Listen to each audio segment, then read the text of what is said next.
Welcome to the Phoenix Project. I'm your host, Jennifer Chandler.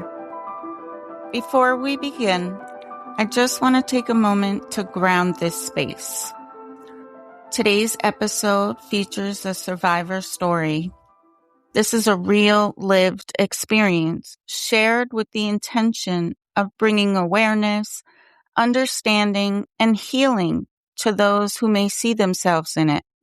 This conversation may be triggering for some listeners, so I encourage you to listen in a way that feels safe for you.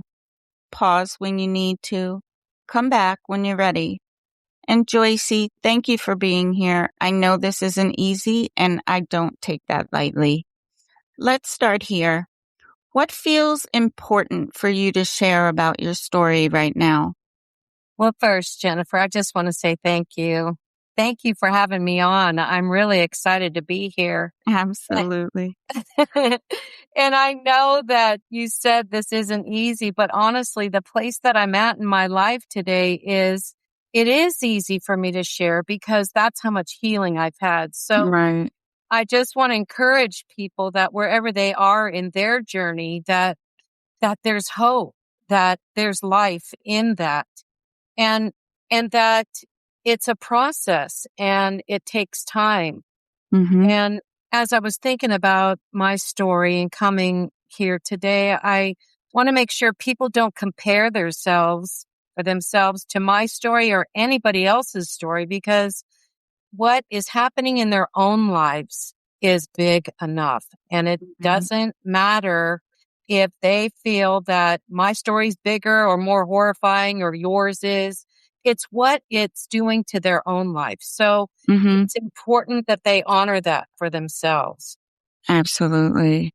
Absolutely. You're so right. Everybody's story is different and goes at a different pace as well. Yeah. Is there anything that you want to set as a boundary before we begin? The only thing I ask is that there's no personal questions asked about my kids. Not a And, problem. but that's the only one. I'm an open book and want to share anything that will help anybody awaken more to their truth.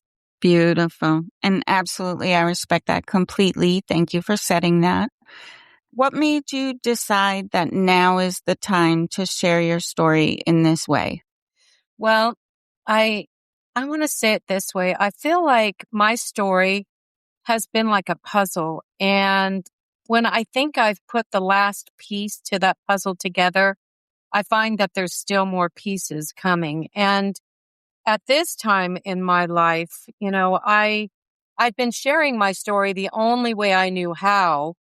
And because that was the only part that I knew. And that was, that the abusers in my life were my sister and my dad. And when my dad died when I was 13, those relationships then transferred over into the boys or men in my life. And so the emotional, physical abuse that I had endured while he was alive and all the patterns that I had learned from that transferred over into every relationship that I had from that point forward.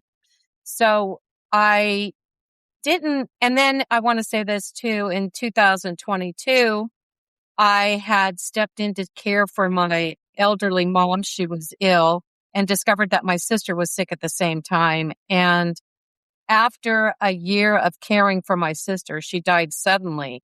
And then 7 days later, my mom. So, but during that time, I was still having more memories of the horrid things that my sister had done to me. And I think that changed everything for me once again in my story, because I only had bits and pieces.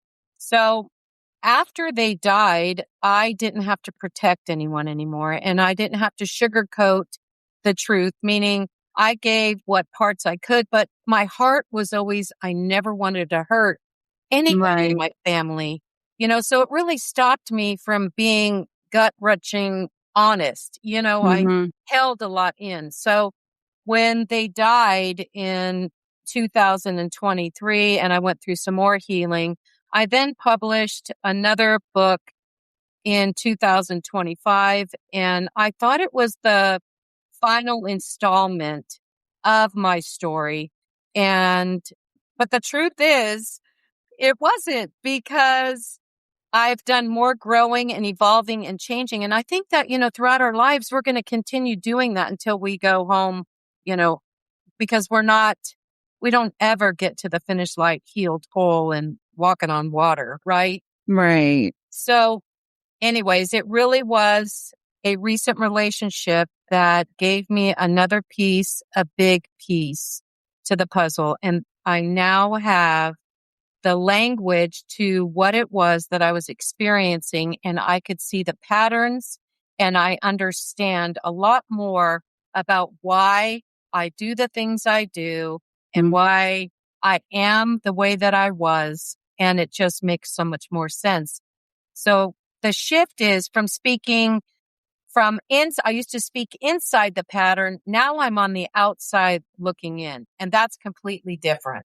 Right. Right. It is absolutely a completely different experience when you have the awareness of the patterns and the behaviors. Can you take us back for a moment? What did your home environment feel like as a child?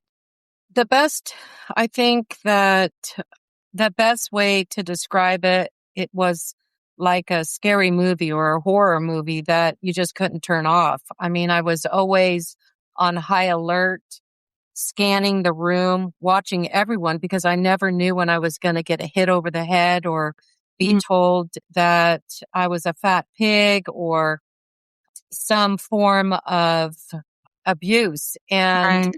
I had nowhere to run for safety, no one to go to when I was scared, no one to hold me and tell me everything was going to be okay.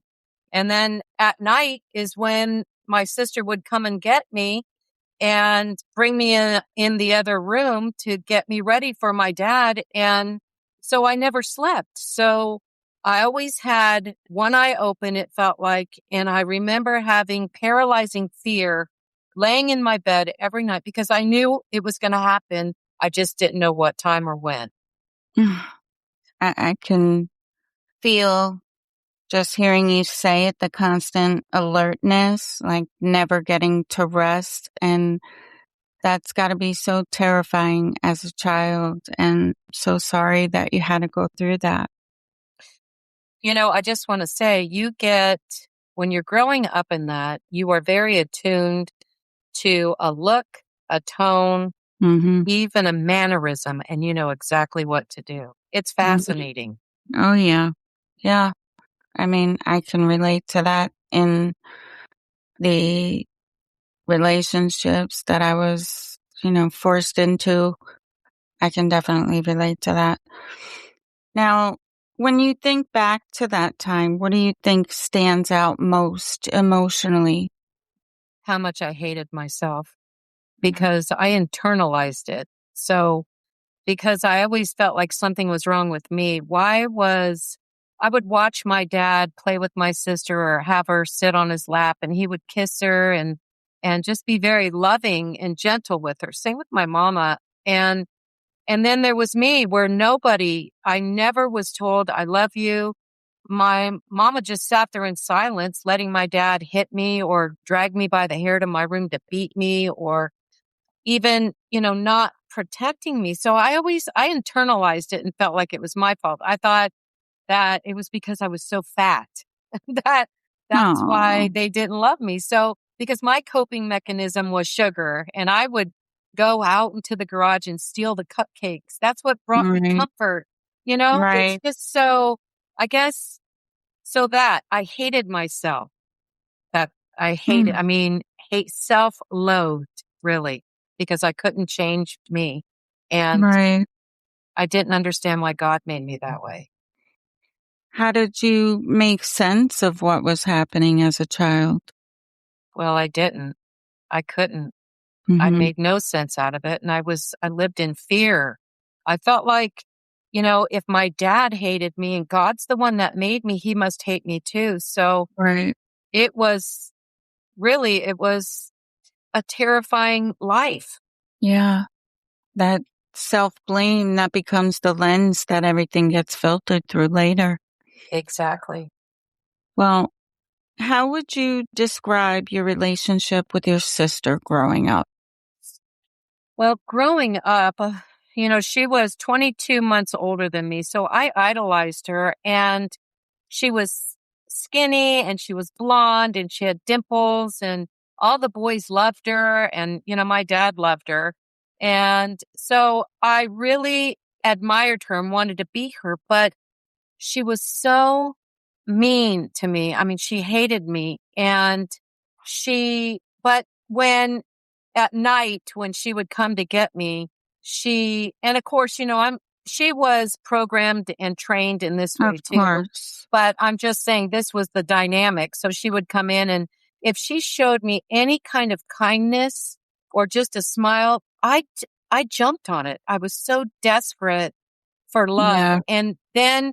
But then it would always backfire, because then the torment would start, and then she'd walk me back to my room when it was all over. And I was just devastated every single time, every time.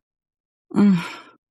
That unpredictability, that's what wires the confusion, because your body's trying to make sense of both safety and fear at the same time. Exactly. So I could understand how confusing it would be to confuse love with fear, Mm-hmm. you know? Oh, absolutely. It happens all the time. Mm-hmm. How do you think that dynamic has impacted you over time? Well, like I was saying, it wired my nervous system to associate the love and unpredictability. Mm-hmm. And I learned to hold on to small moments of kindness, even when things didn't feel safe. I had no idea they weren't safe. I, Right. I walked into very dangerous situations, environments, and relationships thinking that they were safe, and they were not. Oh, I can relate to that 100%. That connection right there, it's so important because so many people are still living in that pattern and don't even know why. Yes, Stuck yes, in this story. yes, Have your feelings towards your sister changed over time? yes. Yes, after she died, I mean, it was interesting, and it might sound strange, but I'm just being real like I always am. Hmm. After she died, I had a lot of hatred towards her and resentment, because the last memory of what she had done, and that night, as I had gotten older in years, I was fighting back because I didn't want to do what they were making me do. So they would put his belt around my neck, and that's how they controlled me. And that last night before my dad died, she choked me, and to the point of pass out. And that's when my mama walked in. But the shock and the horror of the memory, because when you have a memory, you're living it. It's as if it's happening now, Hmm. and you can't stop it. You can't control it. Right. And so it was real. So when she died, my first instinct, I didn't even want to change my clothes because I was afraid she could see me. Mm. Now, fast forward to now, because now it's 2026, I'm better at forgiveness towards her. And I don't even think twice now about changing my clothes. But, forgiveness is a process too. Hmm. And to be able to love her and hate her at the same time is okay too. You can have both. 100%. That ability to hold both, that's a level of awareness that a lot of people are still working toward. Yes. And I want to say this, if they're there, again, be easy on yourself, Hmm. that it is a process, and it's okay to have your feelings are valid and Yeah. real, Yeah. right? Absolutely. What did resentment look like for you? Well, before I forgave my dad, it looked like self-destruction. I started drinking too much, using drugs. I was hanging out with dangerous people.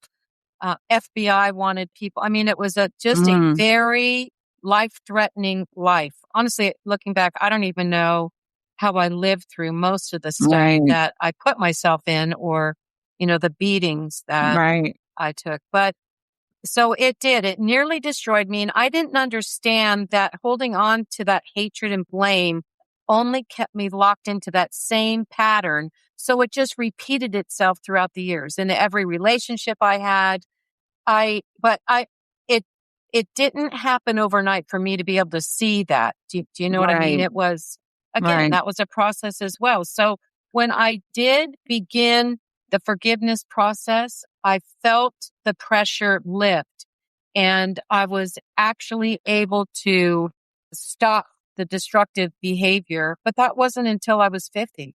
I was Right. in my last emotionally abusive relationship. I'd broken my leg and my ribs twice. Mm. And I said, enough is enough. I mean, I couldn't take it anymore. So I'd quit drinking, popping pills, smoking, stopped all dating. I didn't do any of it and just focused on me and working on healing myself and loving me as I walked through trying to forgive. Right. That distinction, forgiveness for yourself, not for Yes, them. It's exactly. it's a powerful shift. Yes, because it really didn't have, my dad was dead. He Right. didn't care if I forgave him or not, but he was still controlling me from the grave. Mhm. And that's what I didn't like. I didn't want that control over me. I wanted to help me. I wanted to Right. love me. I wanted to be able to let go so I could live because I really wasn't living the life that I wanted to live. I was living the one that I chose because I was stuck in blame. Right. Hmm. I know you touched on this earlier, but I wanted to ask you, how did these early experiences shape how you saw yourself? Well, I really believed that something was wrong with me. I believed that I really believed I wasn't worthy of love and that now I wasn't thinking in my head that I had to earn love, but I had performative behavior. Mhm. And looking back now, I can see that that's what shaped me is I believed that I had to earn the love and I took on responsibility for things that were never mine. And and the other thing was every time that I was betrayed or beat up or treated badly, I believed that I deserved it. Mm. And when you believe those things, that's the same pattern that you keep repeating until you're able Yes. to actually see it and break it. So I can see where those beliefs weren't mine. They were shaped by what I grew up in and was living in at the time. Absolutely. That realization that those beliefs weren't actually yours, that's where everything starts to shift. Yes. How did it impact your relationships later in life? Well, it was very confusing for me. I didn't know that, our nervous system is what, if you're not aware, it actually dictates what is safe and what isn't Mhm. safe. And so for me, I confused love with safety and Mhm. fear with fear. So anything that I walked into, any relationship, I was over trusting, or if I felt safe, I Mhm. would overgive, overtell, Right. overdo everything. And yet it wasn't safe at all. It was familiar in my nervous system. And it, Exactly. you know what I mean? So Yep. I equated it to that. Now, the other thing was the unpredictability. It's like, I did not know any of this until just a few months back when I got into my first relationship after all those years of not being in one. And Mhm. so I, the other thing I had done too was I held on to the small moments of kindness and I overlooked and brushed everything else under the rug. Like if Right. someone had betrayed me or was cruel to me or hurt me deeply, I packaged it up like they didn't mean it. Oh, maybe they just need me to explain.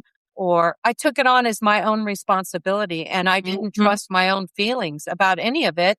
And then I would brush it under the rug and keep repeating the same pattern. Yeah. I think so many people are going to hear themselves in that. especially that part about not trusting your own gut feelings. Yeah. When did you begin to realize that those patterns were connected to your past? Well, that was the relationship that happened just a couple of months ago. And I found myself in a terrifying moment, and I felt the connection in that moment. It was like a veil was lifted in all my panic and begging for him to stop, and it escalating and the fear getting more intense. I actually I felt the fear that my mama felt, knowing that that's why she couldn't leave. And that's when all the dots connected and everything changed for me. I knew that what I'd learned about love as a child was still playing out. But the best part was once I saw it, I couldn't unsee it because you Mm-hmm. can't. Mm-hmm. So I was free to make the next step and get out to safety. Yeah, that moment where everything clicks, it's uncomfortable, but it's also the beginning of something new. Yes. What has healing actually looked like for you?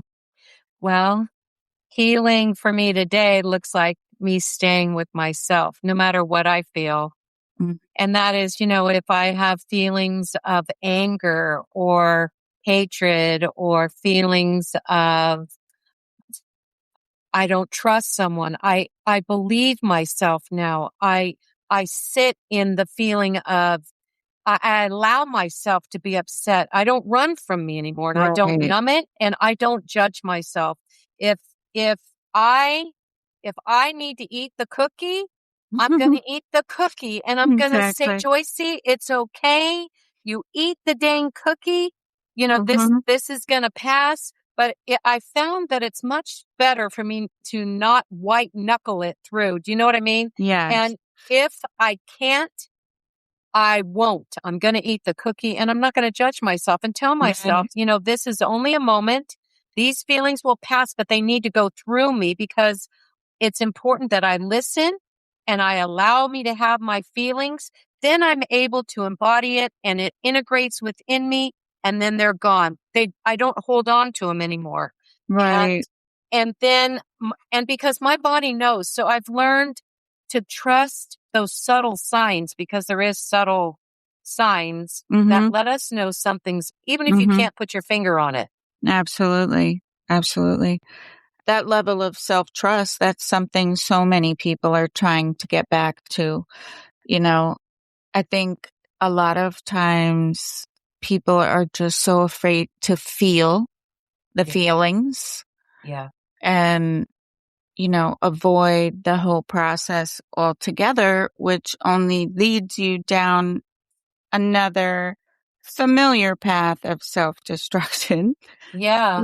Same Well, bad decisions, same type of relationships, yeah. until you're willing to look at yourself and have that self-awareness of, okay, what am I attracted to here? Putting all this effort in and not getting anything back, and analyzing your own self behavior, you stay stuck in a pattern. Well, don't you think the other thing, I know for me that I wasn't even aware that I wasn't aware that I wasn't Right. trusting myself. So it was like Right. listening to podcasts like this Yes. that, and other people's stories that help turn the light switch on and something clicks. And, Exactly. and then starting the process and even, you know, saying to myself, Joycee, you're not too late. You're right on time and loving Mhm. myself right where I'm at. You know what I mean? Yeah. And so I think that it's not as easy as us saying, because I didn't go like this. Oh, I'm stuck in blame. Right. You know what Right. I mean? Yeah. So again, it's a process and everybody's in a different place in that process and, honoring yourself for that place, that process, Absolutely. because you're in the process, right? Every day on earth, we're in the process. Yeah. Yeah. Learning unconditional love for yourself, it's Yes, such a different absolutely. definition of healing than what most Yes. people are taught. Yeah, it is. It is. Who are you now compared to who you were in survival mode? Well, in survival mode, I was constantly living in fear and scanning the room, bracing. I was acting the same way I was when I was growing up. And I recently, too, had the revelation of that's why, I mean, people made fun of me that I was a gypsy because I was moving all the time. Mm-hmm. It even got to a point where I bought a fifth wheel because that's how much it made it so much easier to move Yeah. because I Yeah. didn't have to pack or load furniture or anything. But Mm-hmm. I did that my whole life. And I didn't realize that it was part of the pattern in my nervous system. When my body felt something was off, my mind didn't know. So I just hitched up and I would leave. Oh. So now I live in my body. I'm Mm-hmm. no longer surviving, I'm living. So I can respond, meaning I know now when my body's trying to tell me something that something's off, something doesn't feel right, and I'm able to sit with it and walk myself through it. And I don't have to run anymore. So that's a beautiful place to be without reacting to Yes. events or people, places, or things, and to be able to respond and come Mm-hmm. back home to myself. Right. It's such a powerful shift from survival mode to actually living. It is. Yeah. What parts of yourself have you had to reclaim? Well, definitely my worth and value because I didn't have any, Mm-hmm. none. And I had to learn what safety actually was and what it felt like inside of me so that I could actually recognize it where in another person or an environment, to notice the difference, to actually, you know, feel and know the difference between that false reality that I had Mm-hmm. and living in survival mode or what actual safety is. And my voice, it Right. took until they died for me to find my voice. And then that event that happened of that last relationship that I had to get out of found my voice. And that is probably the most beautiful gift of all. And coming back home to myself, meaning I have become that safe place. I am home in my heart and I have tools today and I love myself. And that's a gift. That's beautiful. What would you say to someone who is still in that environment right now? I would say, I see you. Be easy on yourself. Love is not supposed to feel like fear, confusion, or walking on eggshells. And there's nothing wrong with you. You've just learned how to survive. And whether you believe it or not, when you're ready, you will begin to see that there is a way out and your Mhm. light switch will come on too. It will. Just don't give up. That I see you, that's going to mean everything to someone listening right now. What do you hope people take away from hearing this? That there's nothing wrong with them, that we're all human and we all Mhm. have skeletons in our closet. It's just that some of those skeletons are louder than others Yeah.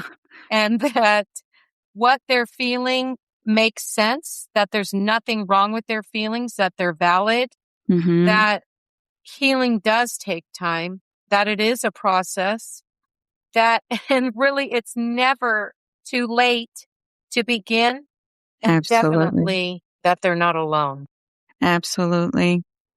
Well, if this episode resonated with you, please share it with someone who needs to hear it. You are not alone. This is the Phoenix Project, where we turn pain into purpose. And before we close, I want to say this.